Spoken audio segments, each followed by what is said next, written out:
જય માતાજી, જય સુરપ્રભુ. તમારું સ્વાગત છે તમારું ફરી એકવાર. તો સુલોગુના હું છું સંજય વાઘેલા. તો મિત્રો ઘણા લોકોનું કોમેન્ટ હોય છે કે દાદાના સાનિધ્યમાં બેઠક ક્યારે શરૂ થશે.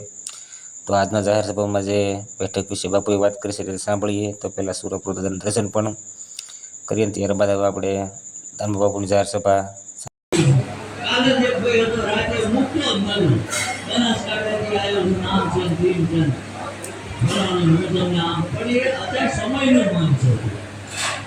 કાલ જો મારો પેપરમાં આવશે બાપુનો પંડા માં જો તો ઘણા કહે છે હું ચાલો તો કે આ હોત નીકળતો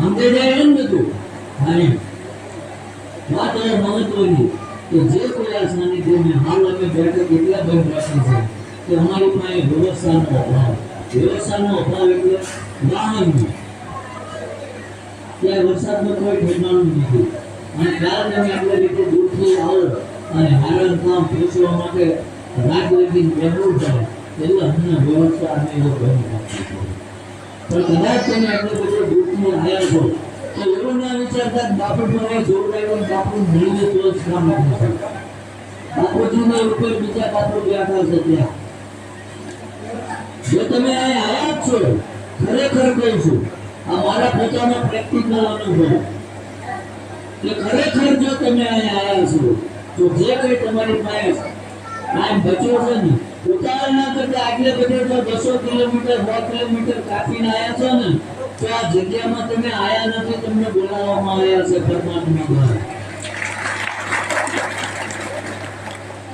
સમજી લો, ઘરેથી આ આવતા આવતા કે 500 મંદિરે આવ્યો છું પણ તમે આયા નથી. તમને તમારા કુળદેવની દયાથી તમારા આરાધ્ય દેવની દયાથી તમને આ પહોંચાડવામાં આવી છે. હું માનું છું ઘણી તકલીફ છે, બધાના જીવનમાં તકલીફ છે. તકલીફ વગરનું કોઈનું જીવન નથી.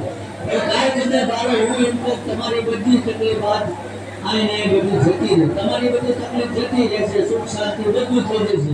પછી તેમ કરશો શું? તમારા જીવનમાં કઈ સંઘર્ષ જ નહીં રહે, તેમ કરશો શું? જે કોઈની પાસે જવાબ કોઈ કામ નહીં રહે, કોઈ તકલીફ નહીં રહે, કોઈ દુઃખ નહીં રહે, તો તેમ કરશો શું? ગામની ગળ્યું ભરવા દેશો. હાથું કે કેટલું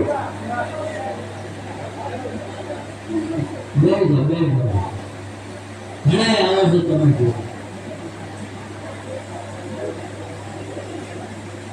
તો અમારે તમારી વરસાદ લેવું છે. અમે કોઈ વીઆઈપી નથી. અમે પરમાત્માને એક જ પ્રાર્થના કરું છું કે આ જે તારા સાનિધ્યમાં તારું નામ લઈને આવે ને અને જે કઈ દુઃખ જે કઈ તકલીફ હોય એ અહીંથી ખાલી હોતા ના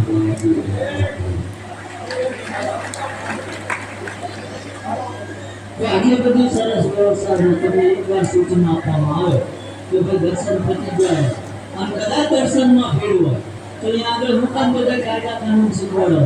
આપણે નિરાતે આ શેડમાં આવતા રહે, ભીડ પતે એટલે શાંતિથી જે રોડા પેલા આવે એટલા લોકો આવે છે. બધા એવું છે તાત્કાલિક આવું છે, તાત્કાલિક મેળવું છે. પરમાત્મા ધ્યાન મુરત નથી. કદાચ કોઈ મંદિરેથી તમે નારાજ થઈને આવ્યા છો, કોઈનું અપમાન કરીને આવ્યા છો, કોઈના વિશે ઈર્ષા લઈને આવ્યા છો, તો પરમાત્મા બધે એક જ છે. આયા આવશો તો તે જ્ઞાન નહીં થઈ જાય. ક્યાંક ખોટું કરીને આવ્યા છો તો આમ બધી ખબર જ છે. સમજાય? પુરુષોમાં બોલવા નાળા થતી હોય અમરમાં એનો અવકાશ નથી. આગે નથી બોલે આ જગ્યાનું ખાધું કે ના લગીન તો બોલે સમજા ના બોલો અમને ઘણી